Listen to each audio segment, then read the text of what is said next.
নাম ছিল কামরান। একসময় সে ছিল এলাকার ভয়ঙ্কর কুখ্যাত যুবক। গান বাজনা, অপচয়, সময় নষ্ট সবই ছিল তার জীবনের অংশ। নামাজ, কুরআন সবকিছু থেকে দূরে ছিল সে। একদিন গভীর রাতে বাড়ি ফিরছিল।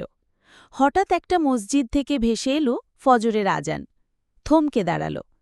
কেমন যেন এক অজানা অনুভূতি বুকের ভেতর। মসজিদের দিকে তাকিয়ে রইল এক দৃষ্টে।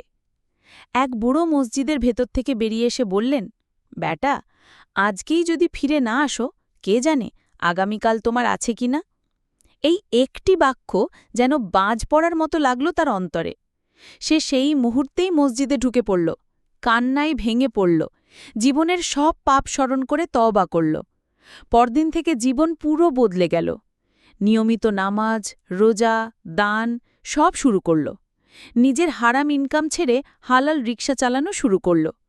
কয়েক বছর পর তাকেই দেখা গেল এলাকার শিশুদের কুরআন শিক্ষা দিচ্ছে, মসজিদের খেদমতে ব্যস্ত। একদিন এক লোক এসে বলল, ভারী, আপনি তো আগের সেই কামরান না? সে হেসে বলল, আল্লাহ যাকে চান তাকে হিদায়েত দেন, আমি কিছুই না, সবই আল্লাহর করুণা। গল্পের শিক্ষা: তওবা কখনো দেরি হয় না, যতক্ষণ পর্যন্ত হৃদয় খোলা থাকে। আল্লাহর দয়ার দরজা কখনো বন্ধ হয় না। হারাম থেকে ফিরে এলেই হালাল জীবন শুরু হতে পারে।